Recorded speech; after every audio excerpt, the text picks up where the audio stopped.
السلام علیکم ورحمۃ اللہ تعالی وبرکاتہ۔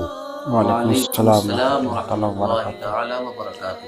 ناظرین کرام، جیسا کہ آپ کو اطلاع دی گئی تھی کہ آج ہمارے چینل کے ذریعے لائیو حضور حافظ بخاری عالم علماء زمانہ سید المفسرین سند المحدثین حضرت خواجہ سید عبدالصمد چشتی رضی اللہ تعالی عنہ کی حیات و خدمات پر گفتگو ہوگی۔ میں اپنے وقت پر حاضر ہوں اور ہمارے درمیان جامعہ سمدیہ کے عالم دین باوقار اور سینئر عالم دین حضرت علامہ مولانا امیر الحسن چشتی صاحب قبلہ تشریف رکھتے ہیں، ساتھ ہی ساتھ حضرت علامہ مولانا غلام جیلانی مصباحی وہ بھی تشریف رکھتے ہیں۔ ان حضرات سے حضور حافظ بخاری رضی اللہ تعالی عنہ کی حیات و خدمات پر کچھ سوال کریں گے اور انشاءاللہ حضرت اس کے جواب ارشاد فرمائیں گے۔ السلام علیکم ورحمۃ اللہ تعالی وبرکاتہ۔ وعلیکم السلام ورحمۃ اللہ تعالی وبرکاتہ۔ حضور حافظ بخاری رضی اللہ تعالی عنہ کی ولادت کب اور کہاں ہوئی اور حضرت نے کس طرح تعلیم حاصل کی، ہمارے ناظرین کو ارشاد فرمائیں۔ نحمده ونصلي ونسلم على رسوله الكريم، اما بعد، اعوذ باللہ من الشیطان الرجیم، بسم اللہ الرحمن الرحیم۔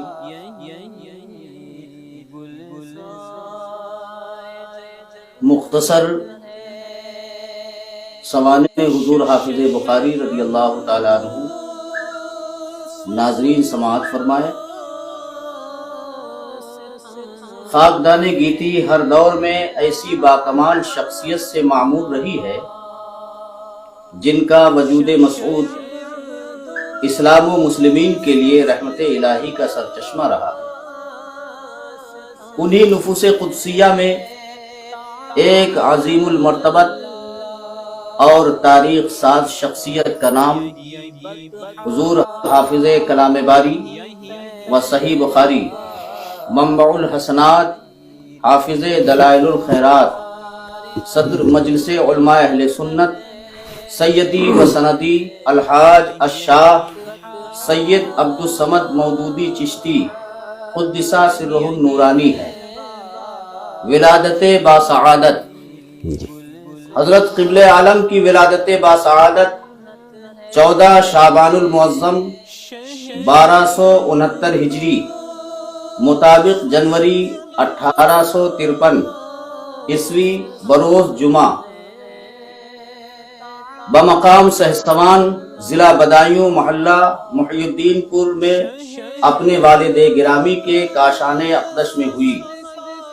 سلسلہ نسب، جی، حضور قبلہ عالم حسینی مودودی سید ہیں، یعنی حضرت قطب المشائخ خواجہ ابو یوسف قطب الدین مودودی چشتی کی اولاد و امجاد سے ہیں۔ اس اعتبار سے حضرت قبلہ عالم تمام خاندان چشتیہ کے پیرزادے ہیں، کیونکہ حضرت خواجہ مودودی چشتی نور اللہ مرقدہ، حضور خواجہ غریب نواز خواجہ معین الدین چشتی اجمیری رضی اللہ تعالی عنہ کے طریقتاً پردادا ہیں۔ تحصیل علم، 4 سال کی عمر میں حضرت مولانا سخاوت حسین صاحب کے یہاں بسم اللہ خوانی ہوئی اور قرآن پڑھنا شروع کر دیا، جو آپ کے حقیقی ماموں تھے۔ 7 سال کی عمر میں قرآن مجید حفظ فرما لیا اور فارسی میں لکھنے پڑھنے لگے۔ 11 سال کی عمر میں نحو، صرف اور منطق اور دیگر علوم شرعیہ میں متوسطات تک تعلیم حاصل فرما لی۔ بیعت، اس کے بعد 11 سال کی عمر میں حضرت مولانا سخاوت حسین رحمت اللہ تعالی علیہ نے خیر آباد شریف لے جا کر حضرت شیخ المشائخ حضرت حافظ سید محمد اسلم چشتی خیر آبادی رضی اللہ تعالی عنہ کی غلامی میں داخل فرما دیا، جو شیخ الکل حضرت سید حافظ محمد علی چشتی خیر آبادی رضی اللہ تعالی عنہ کے سجادہ نشین اور بھتیجے تھے۔ تکمیل علم، اس کے بعد بدایوں لا کر عالم علماء زمانہ سیف اللہ المسلول حضرت مولانا شاہ فضل رسول بدایونی رحمت اللہ تعالی علیہ کی بارگاہ میں تکمیل علوم کے لیے پیش فرما دیا۔ حضرت سیف اللہ المسلول نے خود درس دینا شروع فرمایا اور اپنے صاحبزادے تاج الفحول حضرت مولانا شاہ عبد القادر صاحب رحمت اللہ تعالی علیہ سے ارشاد فرمایا کہ تم ان کی تربیت اور پچھلی کتابوں کا دور کراتے رہو۔ 14 سال کی عمر میں حضور حافظ بخاری نے تمام علوم دینیہ سے فراغت حاصل کر لی۔ وصال 17 جمادی الاخری بروز شنبہ 1323 ہجری 11 بجے شب کو آپ اس دار فانی سے کوچ کر گئے۔ آپ کا مزار اقدس آستان عالیہ سمدیہ پخون شریف ضلع اوریا یو پی کے احاطے میں زیارت گاہ خاص و عام۔ حضرت مولانا جیلانی صاحب حضور حافظ بخاری رضی اللہ تعالیٰ عنہ سہسوان سے پھپور شریف کب تشریف لائے اور کیسی آمد ہوئی آپ کی، اور آپ نے پھپور شریف آ کر یہاں دین کی کیا خدمتیں انجام دی، اس پر روشنی ڈالیں۔ سب سے پہلے تو میں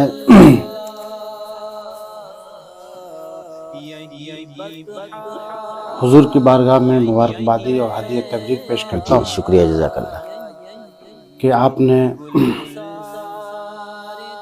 جیسا کہ سامعین اور ناظرین کو معلوم ہے کہ آنے والی 9، 10 اور 11 جنوری کی جو تاریخ ہے، یعنی 16، 17 اور 18 جمادی الاخرہ، یہ حضور حافظ بخاری رضی اللہ تعالیٰ عنہ کی عرس کی تاریخ ہے، اور اس تاریخ میں دور و نزدیک اور قرب و جوار سے سامعین، حاضرین، زائرین کا ایک عظیم جتھا اور قافلہ جو ہے پھپھون شریف حاضر ہوتا ہے جی، اور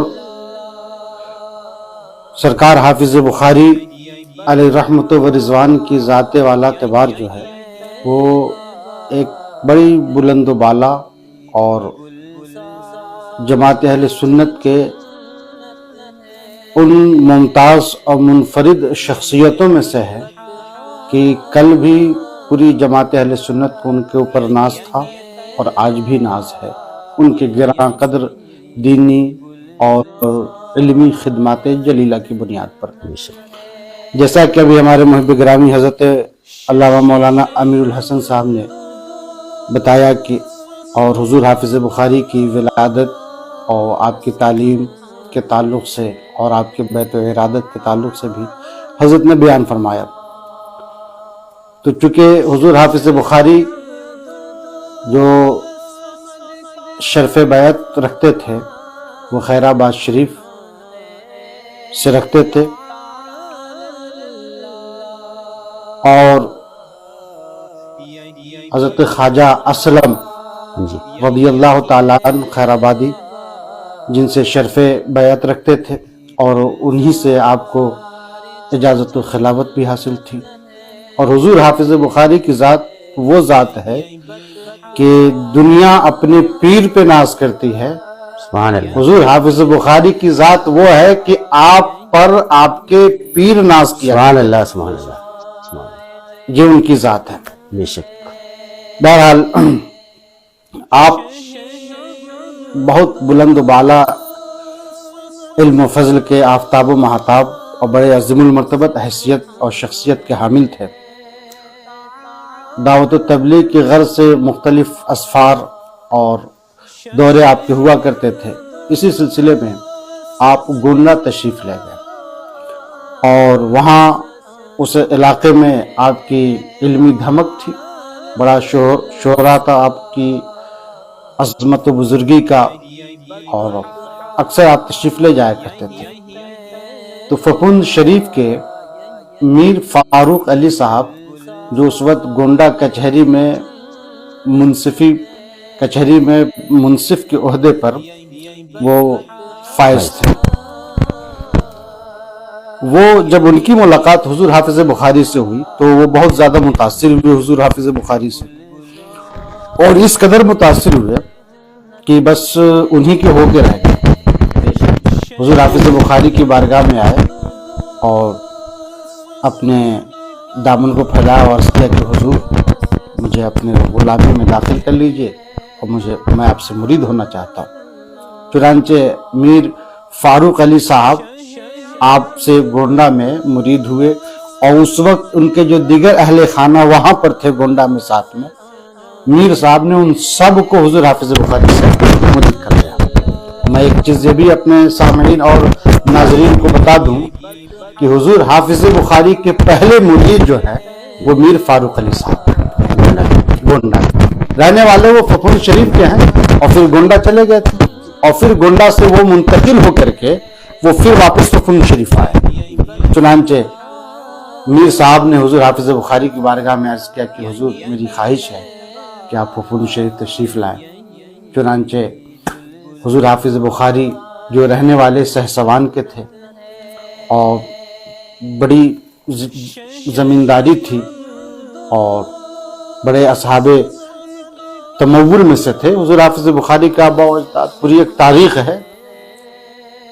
بہرحال تو آپ سہسوان سے گونڈہ سے واپس سہسوان تشریف لے گئے، پھر وہاں سے بغرض تبلیغ آپ میر فاروق صاحب جو آپ کے پہلے مرید ہیں ان کی دعوت پر فپوند شریف تشریف لائے اور انہی کے گھر پہ قیام کیا۔ پھر وہاں پر میر صاحب نے اپنے دیگر اہل خانہ کو بھی لے جا کر حضور حافظ بخاری سے مرید کرایا، اور حضور حافظ بخاری جب فپوند شریف پہنچے تو وہاں کے جو مذہبی حالات تھے وہ بڑے ناگفتگو تھے۔ کیفیت یہ تھی کہ یہاں پر شیعیت اس قدر غالب تھی کہ سنیت کا دور دور تک کوئی نام لیوا نہیں تھا، نام و نشان نہیں تھا، حتیٰ کہ اگر کسی سنی کو کوئی مسئلہ دریافت کرنا ہوتا تھا تو وہ مسئلہ بھی معلوم کرنے کسی نہ کسی شیعہ عالم کے پاس جاتے تھے۔ جب اس کیفیت کو حضور حافظ بخاری نے ملاحظہ کیا تو ایک دردمند دل رکھتے تھے، دین کے لیے، ملت کے لیے، سنیت کے لیے بے قرار ہو گئے، بے چین ہو گئے، اور آپ نے پھر جو ہے وہاں پر جی توڑ محنت کی، مشقت کی، اور یہ وہ وقت تھا کہ آپ نے پوری شیعیت کی رد میں جی توڑ کوششیں کی، اور اس انداز میں آپ نے شیعیت کی بخ کمی کی کہ نام کے لیے بھی آج فپوند شریف میں شیعہ نہیں رہ گئے۔ الحمدللہ علی ذالک۔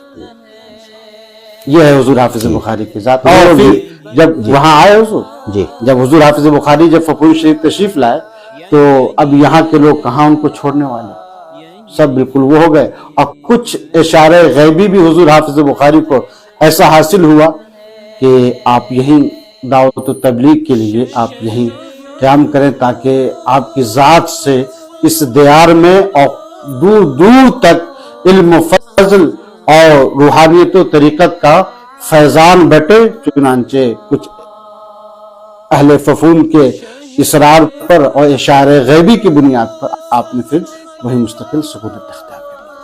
جی ہمارے ناظرین کو یہ بھی بتائیں کہ حضور حافظ بخاری اور خواجہ غبیر نواز رضی اللہ تعالیٰ کا کیا رشتہ تھا، مطلب طریقت کے اعتبار سے کیا رشتہ تھا؟ سرکار حافظ بخاری، ایک بات میں بتا دوں کہ ہندوستان میں بڑی خانقاہیں ہیں حضرت جی، اور الحمدللہ بڑی جلیل القدر خانقاہ ہے، اور یہ حقیقت ہے کہ سرکار خواجہ غریب نواز رضی اللہ تعالیٰ وارضاہ عنا، جن کا غیر منقسم بھارت پر، میں موجودہ ہندوستان کی بات نہیں کر رہا ہوں، غیر منقسم بھارت پر اور ہر کلمہ گو پر ان کا احسان ہے، فضل ہے۔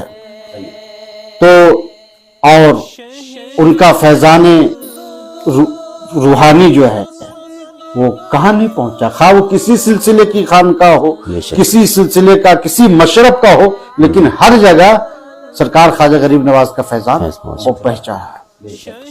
لیکن میں آپ کو بتا دوں کہ اس پورے ہندوستان کے اندر ایک فخون شریف کی خانقاہ وہ واحد خانقاہ ہے جس کا ترہ، جس کا امتیاز یہ ہے کہ آپ کا سلسلہ طریقت میں سرکار حافظ بخاری یہ سرکار خواجہ غریب نواز کے پردادا پیر کی اولاد ہے، یعنی طریقتاً پیرزادے اور مخدوم زادے ہوتے ہیں حضور حافظ بخاری، کن کے؟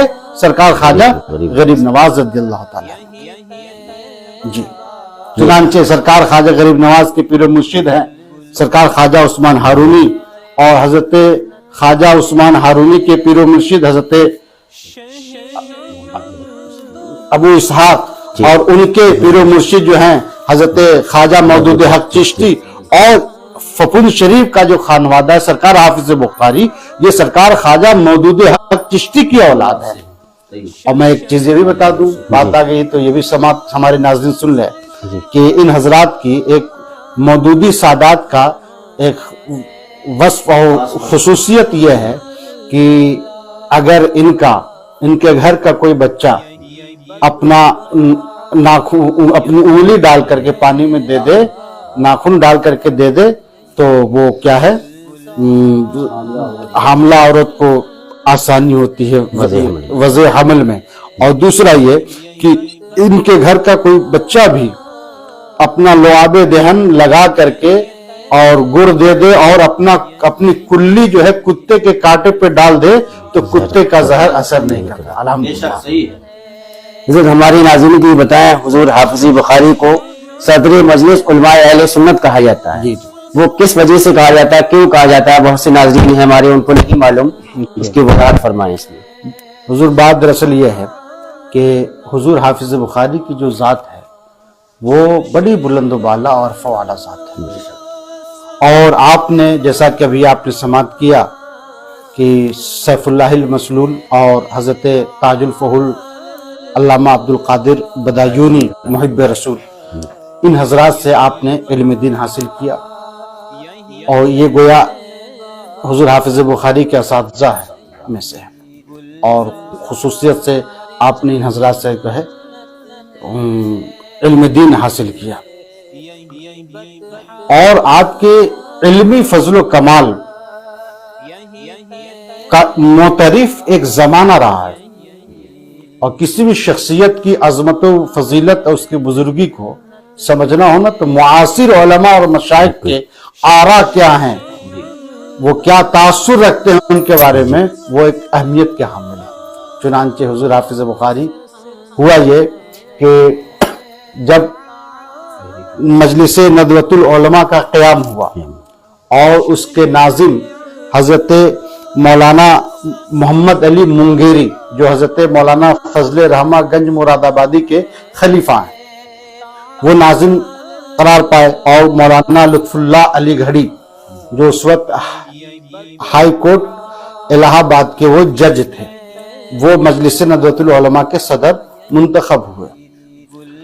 لیکن ہوا یہ کہ مجلس ندوۃ العلماء کا جب قیام عمل میں آیا تو اس میں سنی، وہابی، غیر مقلد، رافضی، حتیٰ کہ ایک عیسائی اور پادری بھی اس جماعت میں اور اس تنظیم میں شامل و داخل ہو گیا۔ ظاہر ہے کہ حساس، دردمند اور اکابر اور جید علماء عالم جو اس وقت کے تھے وہ بھلا ان ساری چیزوں کو کیسے برداشت کر سکتے تھے؟ چنانچہ مجلس ندوۃ العلماء حضور حافظ بخاری نے ایک عرصے تک مولانا محمد علی منگیری سے خط و کتابت کا مراسلت کیا۔ اس کے بعد جب ہر طرح سے ناامیدی اور مایوسی ہو گئی، پھر اعلیٰ حضرت فاضل بریلوی علیہ رحمت و رضوان نے بریلی شریف میں اپنے کاشان اقدس پر ایک نشست کی۔ اس وقت کے جید اور اکابر علماء امام اہل سنت اعلیٰ حضرت فاضل بریلوی علیہ رحمت و رضوان کے در کاشان اقدس پر حاضر ہوئے اور ایک مجلس علماء اہل سنت کا قیام ہوا، جس میں محب رسول علامہ تاج الفضول علامہ عبد القادر بدایونی اور دیگر اکابر علماء کرام حضور اور سرکار اعلیٰ حضرت، یہ ساری شخصیتیں وہاں پر جلوہ بار تھی۔ اب یہ تھا کہ مجلس علماء اہل سنت کا صدر کس کو بنایا جائے؟ جانتے ہیں صدر اس کو بنایا جاتا ہے جس کی فکر بھی آفاقی ہو، جو ہر اعتبار سے حاضرین پر کیا ہے وہ ایک گنا ترجیح اور فوقیت رکھتا ہو، کمال رکھتا ہو۔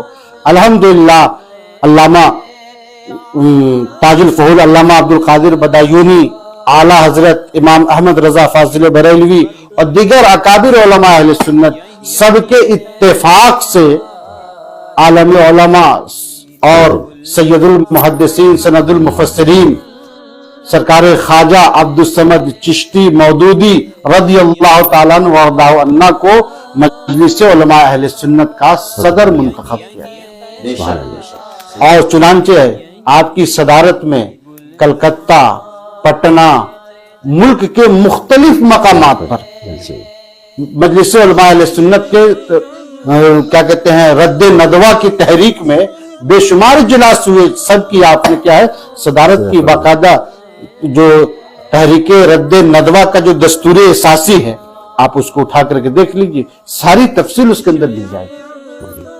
حضرت ہماری ناظرین کو بتائیں حضور حافظ بخاری رضی اللہ تعالیٰ عنہ کن کن کتابوں کے حافظ تھے؟ بخاری کی بھی حافظ تھے سنا آپ نے، اور بھی کن کن کتابوں کے؟ سرکار حافظ بخاری کی علمی شخصیت کا عالم یہ ہے کہ آپ زمانہ طالب علم ہی میں اللہ نے آپ کو ایسا کمال عطا فرمایا تھا کہ بدایوں شریف میں آپ زیر تعلیم تھے۔ آپ کو معلوم ہوا کہ بدایوں شریف کے قریب میں سہسوان سے ہی ایک مولوی امیر حسن سہسوانی ایک فتنہ لے کر کے اٹھا، اور کون سا فتنہ تھا؟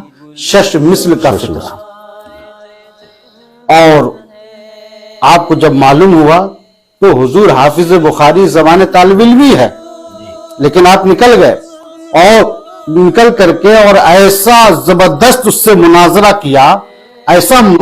کیا کہ اس شش مثل کے فتنے کو اس قدر اس کی وہ کر دی کہ اس کا نام و نشان مٹ گیا، آج تک وہ شش مثل کا فتنہ نظر نہیں آتا۔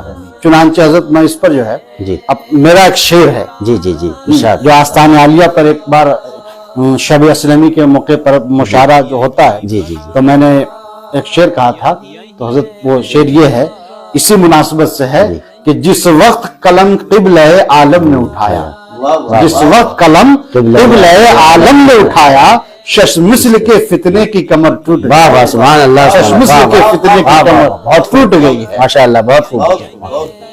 پھر آپ نے یہ تو ایک آپ کا زمانہ طالب علمی میں ایک وہ تھا ہی کمال، اس کے علاوہ آپ جب شیعیت کے رد میں ایک بات یہ بھی بتا دوں کہ جب ساری جماعت دیابنا کے رد میں کی جانب متوجہ تھی، اس وقت کہیں نہ کہیں شیعیت بھی سر ابھار رہی تھی۔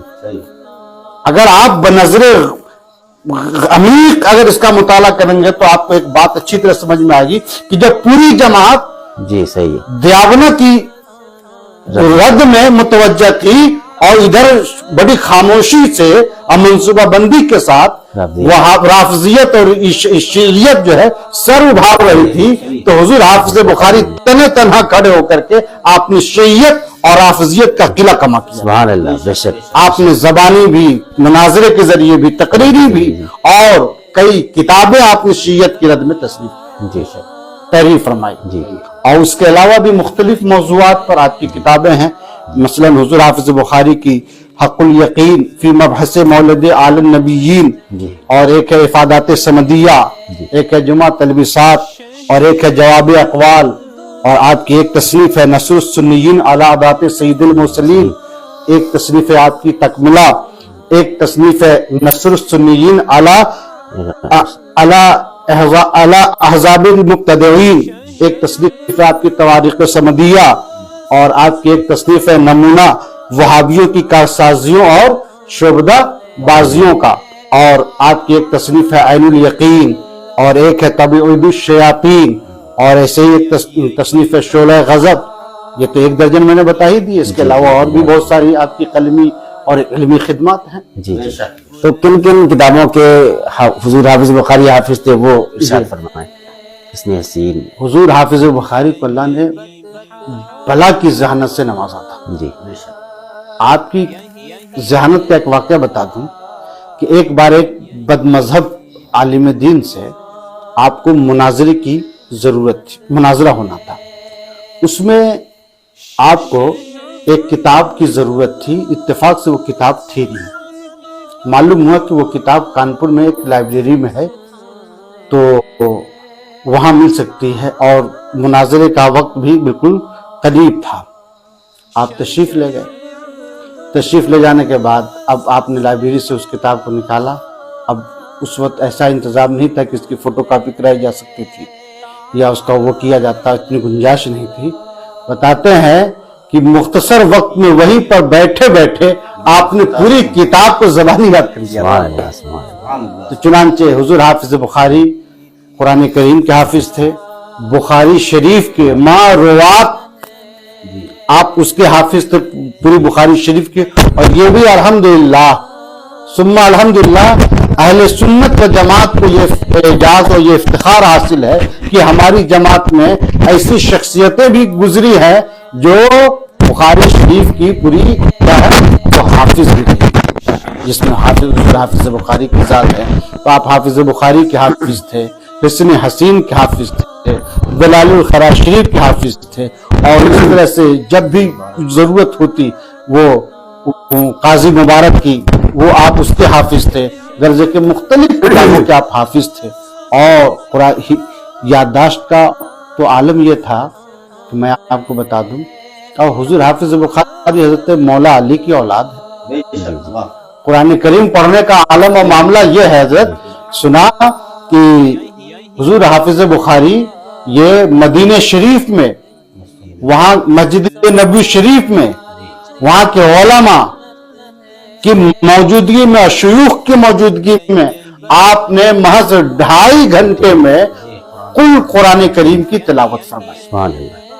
اور آپ متعدد مقامات پر چنانچہ گونڈا اور اس کے اطراف میں، اور جی کہ جب آپ رمضان شریف میں تراویح جو ہے پڑھتے تھے جی جی تو تراویح جب تربیحہ ہوتی تھی تو جی. تربیحہ کے درمیان جو ہے آپ اس کا ورد کرتے تھے. جی جی بخاری جی شریف بالکل. کا. ہاں جس دن قرآن مکمل ہوتا تھا اس دن بخاری شریف بھی مکمل ہوتی. یہ یاد کا ایک معمول تھا جی جی. کہ آپ جو جی جی آپ کا یہ معمول تھا حضور حافظ بخاری کا کہ آپ رمضان شریف میں قرآن کریم کی تلاوت کرتے اور تربیح میں بخاری شریف کا ورد کیا کرتے تھے. جس دن اور جس دن قرآن مکمل ہوتا تھا اسی دن جو ہے آپ کی بخاری بھی مکمل ہوتی تھی.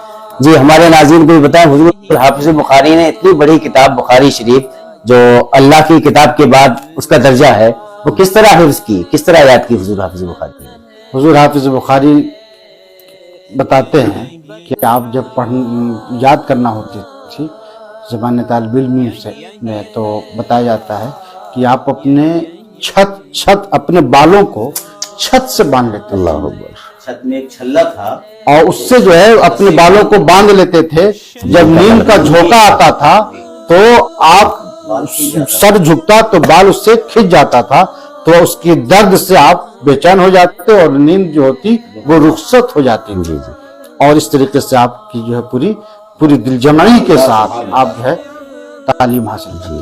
تو ایک بار ہمارے ناظرین کو بتا دیں کہ عرس حضور حافظ بخاری کب ہے، اس تاریخ کا یاد دہانی کرا دیں. اس سے حضور حافظ بخاری 16، 17، 18 جمادی الاخرہ کو ہوتا ہے. پوری ہی کیا کہتے ہیں تو اس کو احتشام کے ساتھ، اور جو ایک آستان عالیہ سمدیہ مصباحیہ دارالخیر فخن شریف کی جو ایک روایت ہے اس روایت کے مطابق وہ ہوتا ہے اس کا انعقاد و اہتمام. اور اس بار 16، 17، 18 جمادی الاخرہ کی جو ہے وہ 9، 10، 11 جنوری اور پیر، منگل، بدھ، یہ 3